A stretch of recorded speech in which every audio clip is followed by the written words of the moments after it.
Hey, everybody, he's Keith. Tom, we're the Front Row Noles guys here on the Osceola.com. Florida State, Alabama State.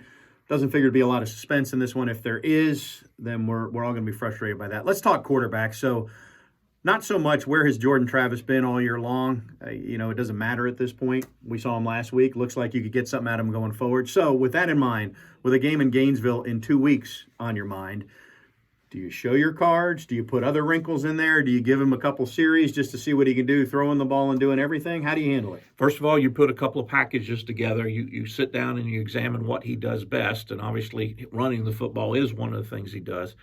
But I would throw in a couple of passes, at least an RPO.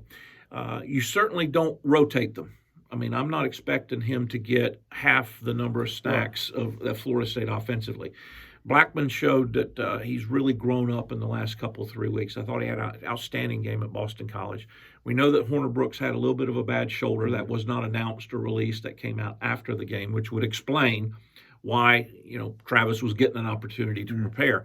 But I'd certainly put him in some. And where I would really focus in on him is instead of running Cam at the quarterback, I would run Travis at the quarterback and Cam at the halfback because LeBourne is out.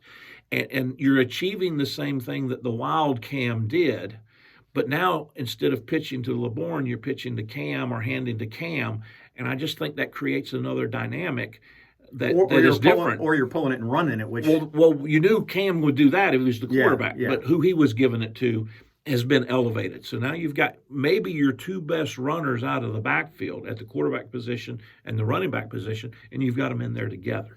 To be clear, we don't know if Leyburn is a go or not. We know he got nicked up and missed the game last week, and there's been no media availability this week. We also don't know the status of Hornibrook. Right. Back to the original point, though. Florida's going to have a bye week, too. They'll have 2 weeks to get ready. You think it's better if they're having to examine tape and look at it and go, oh, he can throw, too, than if you kept that and didn't show that? That's my point. Yeah. And again, I go back to, and those who have listened are probably tired of me saying this, but my observation at the spring game, and granted, he was playing with the ones going against the twos and threes when Travis was in there, but he was 21 of 22 of 37, or 27 rather. I mean, he competed something like 75%, 80% of his passes. He threw the ball well. He ran the ball well. I thought he was the most productive in that snapshot of any of the quarterbacks that Florida State showed in the spring game. Nicked up in the fall.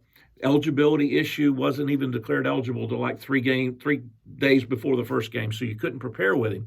But I like his upside, and I like just the nature of putting him in. Now, does that mean that going forward, Art Briles needs to play 2 quarterbacks or even 3 quarterbacks? Kendall Briles. Kendall, sorry. No, absolutely not. I'm not saying we get into a 2-headed quarterback or a 3-headed quarterback next year or whenever. But certainly where we sit right now with what this offense is doing, it adds another wrinkle that gets you through the end of the year, and I think you ought to look at it. All right. He is Keith. I'm Tom. Thanks for tuning in. Remember, you can hear us on Front Row Noles Wednesdays at 6 on ESPN Tallahassee 97.9, or find us right here on the Osceola.com.